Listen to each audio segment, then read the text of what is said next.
एक बार आपका पुनः हमारे चैनल गुरु ज्ञान बाई सर में स्वागत है। आज बच्चों हम लोग चर्चा करेंगे कि कोई समांतर प्लेट संधारित्र है और उसकी धारिता ज्ञात करना है जब प्लेटों के बीच आंशिक रूप से कोई परावैद्युत मटेरियल स्थित हो। प्लेटों के बीच आंशिक रूप से कोई परावैद्युत मटेरियल स्थित हो तो उस संधारित्र की धारिता क्या होगी। हम लोग चर्चा किए थे संधारित्र की धारिता दो प्लेटों के बीच के ए एप्सिलॉन 0 बाई डी। अब यहां पर क्या है, आंशिक रूप से अर्थात इन दोनों के बीच में एक पतली सी प्लेट जिसकी मोटाई टी है रखी हुई है। पूरे स्पेस में नहीं भरा हुआ, सिर्फ बीच में ये स्पेस आपका खाली है। ये थोड़ी टी मोटाई में ये आपका एक परावैद्युत मटेरियल रखा हुआ है, तो आंशिक रूप से परावैद्युत पदार्थ रखा हो। तो यहाँ पर इसको भी ज्ञात करने के लिए हम लोग जो हमारा फॉर्मूला है C=Q/V, इसी का हम लोग प्रयोग करेंगे। इन प्लेटों को दिया गया चार्ज जो है वो Q ही है, प्लेटों का क्षेत्रफल A है, D जो है दोनों प्लेटों के बीच की दूरी D है और इस परावैद्युत पदार्थ की मोटाई क्या है, T है। अर्थात T मोटाई में परावैद्युत पदार्थ है और D माइनस T खाली स्पेस है। जो खाली स्पेस है D माइनस T हटा देते हैं तो ये आपका खाली जगह है। कहाँ?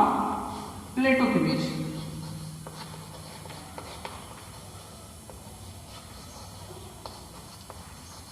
चलिए बच्चों शुरू करते हैं। हमको ये V निकालना है। V अगर मिल जाता है, इसी V की वैल्यू लाके यहाँ रख देंगे तो हमें यहाँ पर मिल जाएगा C मिल जाएगा। इसलिए किया क्या जाएगा, जरा यह ध्यान दीजिए। हमें पता है E इक्वल होता है sigma by epsilon not. Sigma क्या है, Q बाई A। E क्या हो गया, sigma by Q by A epsilon not. ये आपका उस समय का इलेक्ट्रिक फील्ड है जब उसके बीच में कोई परावैद्युत मटेरियल स्थित नहीं है। बच्चों ध्यान दीजिएगा, जब परावैद्युत मटेरियल स्थित नहीं है इसको हम लोग E0 लिख देंगे, E0 लिख देंगे, Q बाई A एप्सिलॉन 0 हो गया। और जब परावैद्युत मटेरियल स्थित रहेगा तो हम लोग क्या कहेंगे, E कहेंगे, हो जाएगा Q upon K A epsilon 0। ये इलेक्ट्रिक फील्ड जब परावैद्युत मटेरियल नहीं है, ये इलेक्ट्रिक फील्ड जब परावैद्युत मटेरियल स्थित है। अब प्यारे बच्चों देखिए, हम लोग जानते हैं V इक्वल होता है ED, E इलेक्ट्रिक फील्ड, और जितने डिस्टेंस में है, जितने दूरी में है वो इलेक्ट्रिक फील्ड, तो वही उसी डिस्टेंस पर आ जाता है पोटेंशियल डिफरेंस। तो हम लोग निकालेंगे V हो जाएगा। तो यहाँ पर देखिए E0 अर्थात जहां पर कोई परावैद्युत मटेरियल नहीं है वहां की इलेक्ट्रिक फील्ड है, और जहां पर कोई परावैद्युत मटेरियल नहीं है दूरी कितनी है बच्चों, D माइनस T। बातें आपको समझ में आ रही होंगी। प्लस अगला क्या है, ये जहां परावैद्युत मटेरियल स्थित है वहां की इलेक्ट्रिक फील्ड हो जाएगा E, और डिस्टेंस कितना हो जाएगा, T हो गया।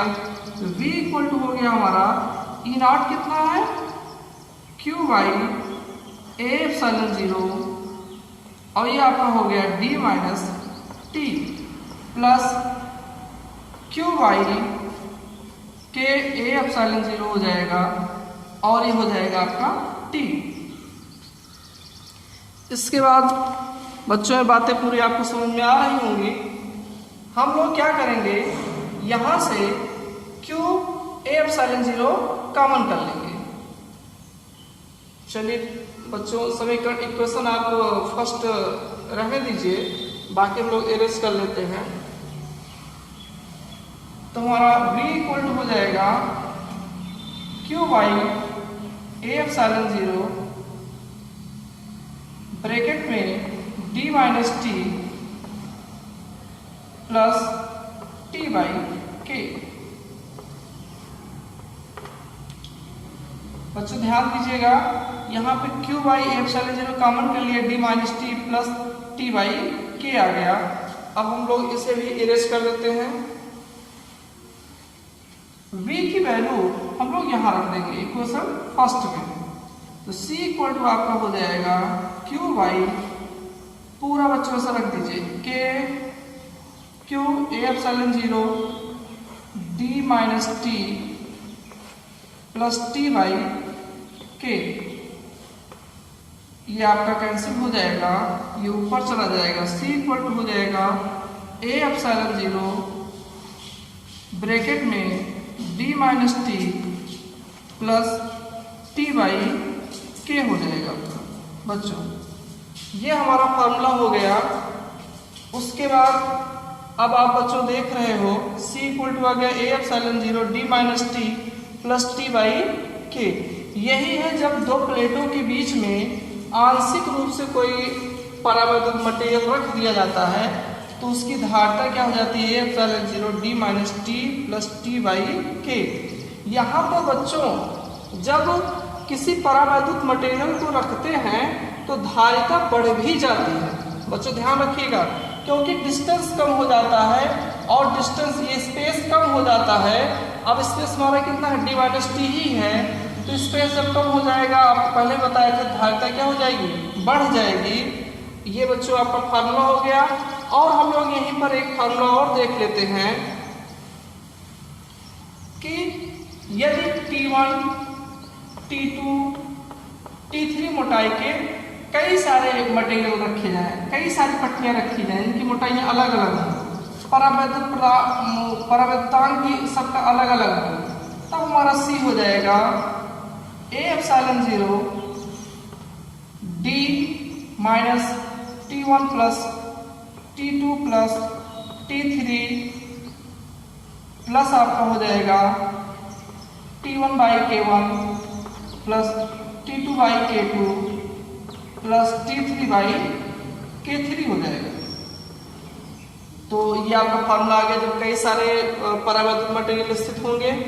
और एक बात बच्चों आप और ध्यान रखिएगा कि किसी भी चालक के लिए जो K होता है वो अनंत होता है।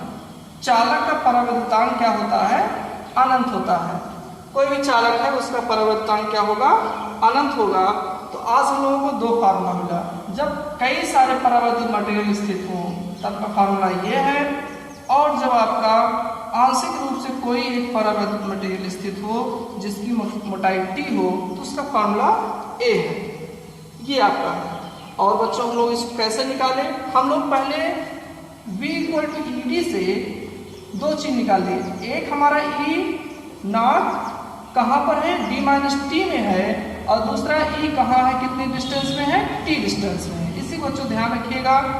Thanks for watching my video. बातें आपको अच्छे समझ में आ रही होंगी, कमेंट जरूर कीजिएगा, लाइक भी करते रहिए और शेयर भी करते रहिए, जिससे और बच्चे इसका लाभ उठा सकें। धन्यवाद।